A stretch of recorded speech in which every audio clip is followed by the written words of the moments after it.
we have our wall of death shooting out arrows. It is so freaking cool, guys. This is like the ultimate security wall. And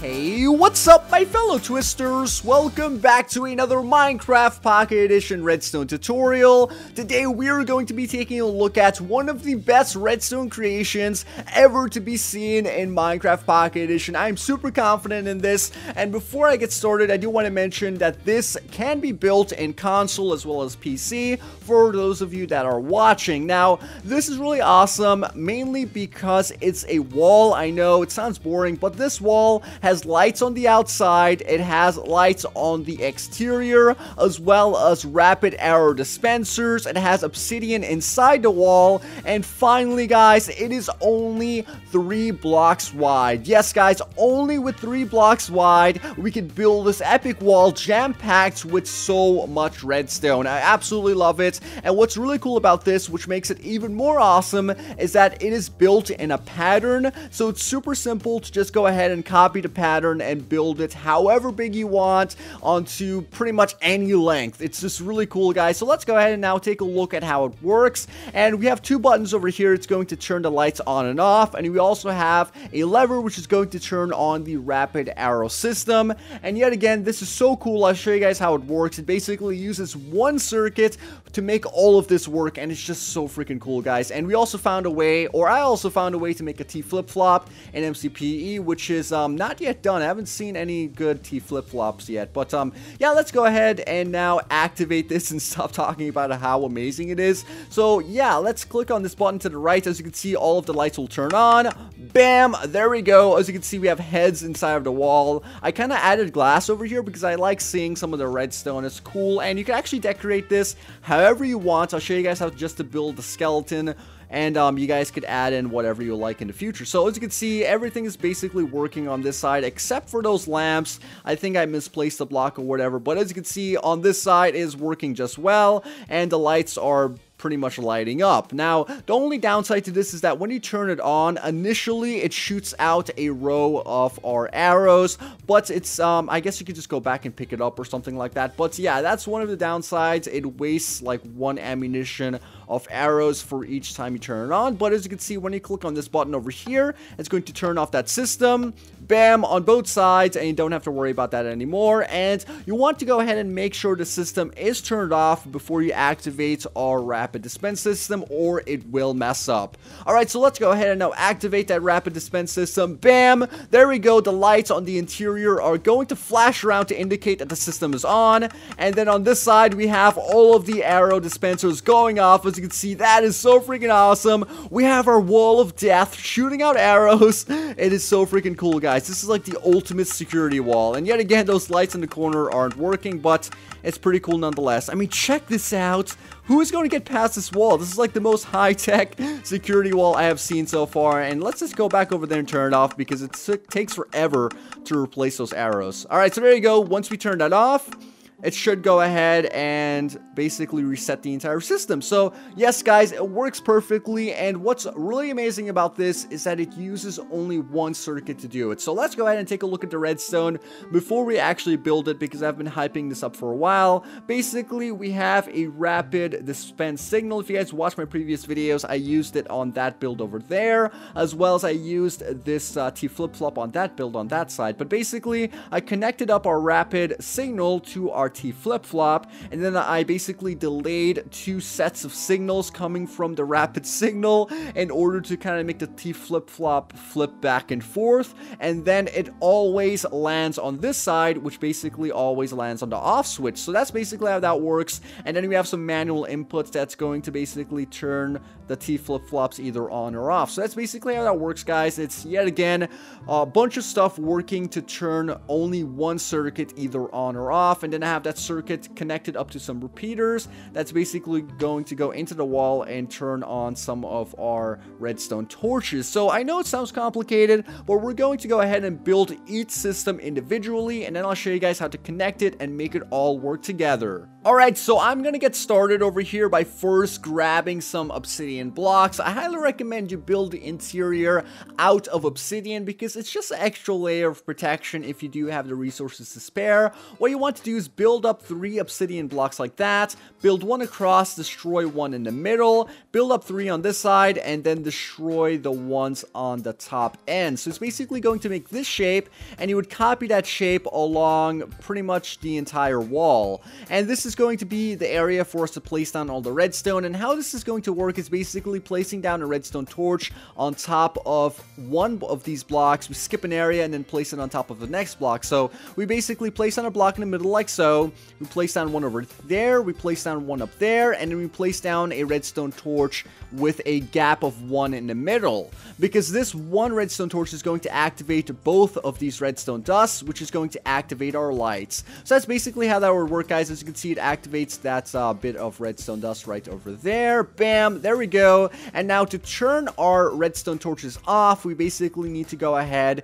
and add in a rapid or a repeater signal going into these blocks at the bottom. Now, if you guys don't know what I'm doing, you can go ahead and watch my Redstone Basics video that I uploaded a while ago, and it's going to explain all of these different functions for redstone, so you don't need to worry about thinking too much about it. I will link it in the top right hand section of this video. It should be an eye icon, like the letter I. You just click on it if you're on mobile or on your PC or computer or whatever, and then that should you know, take you to that video. But basically that's what you want to do. This is going to be the pattern for a wall. You want to make sure you copy this exactly. You have your repeater going into the block, which has a torch on top, which is going to power this block and then power the redstone dust next to that block. We grab ourselves our redstone lamp. This is going to be the interior of the wall. We place down our lamps right over here on the edges of this redstone dust. And what's cool about this is that this block over here is actually also powered,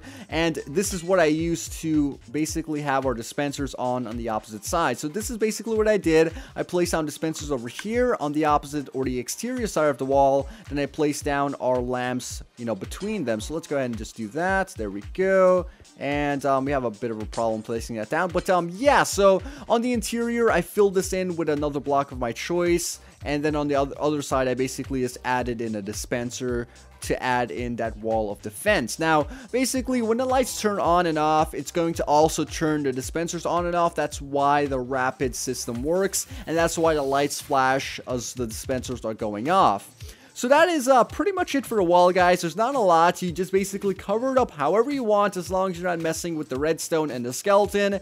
And I'm going to show you now how to create our T flip-flop as well as our rapid signal input. Now, to create our T flip-flop, we basically just need to grab a block of our choice. Let's go ahead and do that. Place down 3 blocks like so for our rapid signal input. You could build this underground. It does not have to be above ground. I'm on a super flat. That's why I have like the entire system up there. But basically, grab ourselves some blocks, place it down 3 like that, place down a block or a torch right on the face of that block on that side, a torch on the face of this block, grab ourselves some redstone dust, place 2 redstone dust in front of this redstone torch, bring it out over here, wrap it around, going around this area, and then you want to bring it up over there, going into this block, and it's going to basically invert this torch. Then you bring this out right over here, 2 redstone dust yet again, wrap it around, and this time you want to go ahead and make sure it goes over the redstone torch like that, and that's going to create our T flip-flop, or at least the best T flip-flop we can make in MCPE. Now what I want to do is go ahead and grab myself a button to demonstrate how this would work really quickly. So let's go ahead and grab ourselves a button.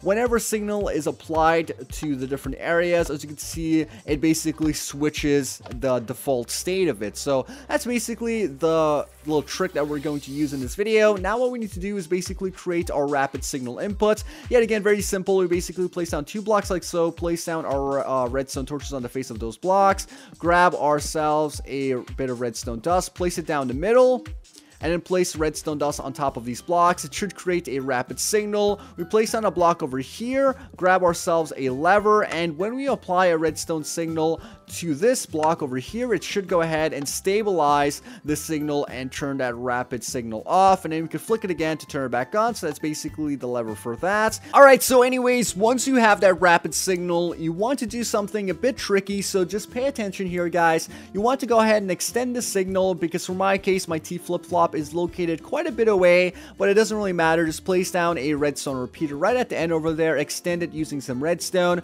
but you want to make sure that it's going into a block, and once it goes into that block, we now need to work out how we're going to integrate this into our T flip-flop. So this is totally dependent on you and what you select. Now, one thing I do want to mention and point out very clearly is that, as you can see, the lights are currently on. So in order to have our lights off or in the off state, we have to choose one of these that is currently powered. So you could choose either this side, or you could add a redstone signal to this side and then keep that as the off section. So whatever side is powered, yet again, is going to be our default off switch. So let's go ahead and now connect up a repeater coming from this block, going into this redstone repeater over here. So now I'm going to go ahead and grab ourselves a lever, switch the off section to this side. That way we can start working with our T flip-flop. So now what we need to do is make sure that the off section, which is the section that's on over here. So it's off over there, on over here. Please just pay attention closely here, guys. We need to have this side get the signal last. So what's going to happen is that we're going to have two different signals going out rapidly towards a T flip-flop. One's going to turn it off, one's going to turn it on, and back and forth, creating a rapid signal. And the last and final input after you turn the lever off needs to be, you know, going to this side. So it needs to be the slowest, basically. So I'm trying to explain this properly, guys, because I know it's going to be a headache for some of you. So basically what we need to do is we need to place down 4 repeaters on this side, which is going to be our off section. So let's go ahead and just do that. 4, it doesn't matter how, like, you know, long you put it, as long as the line itself has 4 different repeaters. Let's go ahead and place that down right over there, and just place down 5 repeaters. Why not? I mean, the more the merrier, as long as it's longer than the other side. So here we go, 5 repeaters, set them all to 4 ticks. And yet again, it doesn't really matter where you place them, as long as it is, you know, connected up to that side. There you go. That is delayed by 5, I believe, redstone repeaters. On this side, we want to go ahead and place down 3. So it's significantly less. We still place it onto 4 ticks, and then we could go ahead and actually destroy this one and place it over there. So you want to make sure that you're actually placing a repeater that's connected to the edge of this. So there we go. So we have 3 on this side, 5 on that side, and it should create a very interesting signal mix. So now what we need to do is basically come over here, flick this lever, and it should create a T flip-flop. So as you can see, the thing is now flipping back and forth, and since we have a delay on this side and a delay on that side, it's taking turns turning each other on and off. Now when I go ahead and flick this lever, this is going to get the final signal, which is going to turn the system off, like I mentioned. So there we go. That's how that would work. And yeah, that is pretty much it. Now to do the manual input to turn the system on and off, you basically just go ahead and let's actually see what we did over here. So yeah, to turn the system on and off, you need to go ahead and place down a block right up here, a block right up over here. You want to grab yourselves slabs. You want to make sure you get yourself slabs, because if you place a block on top of a redstone torch, it will not work properly. So you want to place down a slab on top of the bottom area right over there. So I guess you would just do it like that. There we go. Place it on both sides. Make sure you have these, because yet again, you don't want to have a block on top of that torch accidentally, because it might ruin your entire system. Once you have that, you're free to basically do whatever you like. Now what you need to do over here in order to add in the manual inputs is to basically just add in a repeater signal to these 2 blocks over here. So the one on the right is going to be the on switch, the one on the left is going to be the off switch, because the one on the left is going to turn this one off, and the one on the right is going to turn this one on, or invert it and essentially turn this on. So hopefully you guys are following along with me. I know it's a really complicated little tutorial here, but I'm trying my best to explain this, because there's a lot of negatives and positives going on. So here we go. That's going to be our inputs. Now we just need to grab ourselves our button. There we go. Build this up and place down our button right on the face of that. So let's go ahead and try this out. On, and try that again. Alright guys, so I made a mistake. It's not really a major mistake. You could easily go back and fix it. Now, as you remember, we took a signal from this area of our rapid repeater, but what we need to do is actually destroy this repeater over here, place down a redstone torch on the face of this block, which is going to be inverted along with these torches, and then grab a signal from that. That way, the default state is off, and our system is not going to be constantly activated. So as you can see, when the system is off, only one side is activated, which is what we want. So yeah, just go ahead and fix that. You don't need to really do too much work there. I'm just trying to explain it. Hopefully, yet again, I'm not confusing you guys. But yeah, once you have that, you want to go ahead and just test this out again. You can basically turn it on. As you can see, it will work as a rapid signal. You turn it off, the system turns entirely off, and one side yet again stays on. So this is what I was talking about. As you can see, this side got the signal last, so this side stays off, which is essentially going to keep the lights off and make sure that it remains off. Now on this side, where our inputs are, we could basically now enter our inputs. There you go, turn on and turn off. So there you go, guys. That is basically the wall, the skeleton, and all the redstone kind of implemented into it. I know it's kind of complicated. It probably took a while to build and a while to understand and explain, but I hope you guys enjoyed it. I do a lot of these advanced tutorials to make amazing creations in Minecraft as well as a Minecraft Pocket Edition. If you want to see more amazing redstone stuff as well as redstone maps and redstone houses, like total houses and maps built out of redstone, you should definitely subscribe to this channel because I do a lot of that. But anyways, guys, if you enjoyed this redstone creation, please take 1 second to smack the like button. I definitely appreciate it. Tell me what you thought of the build in the comment section down below. Was it awesome? Was it too complex? I don't know. Tell me down below. And yeah, anyways, guys, this was Twist, and I'll see you later.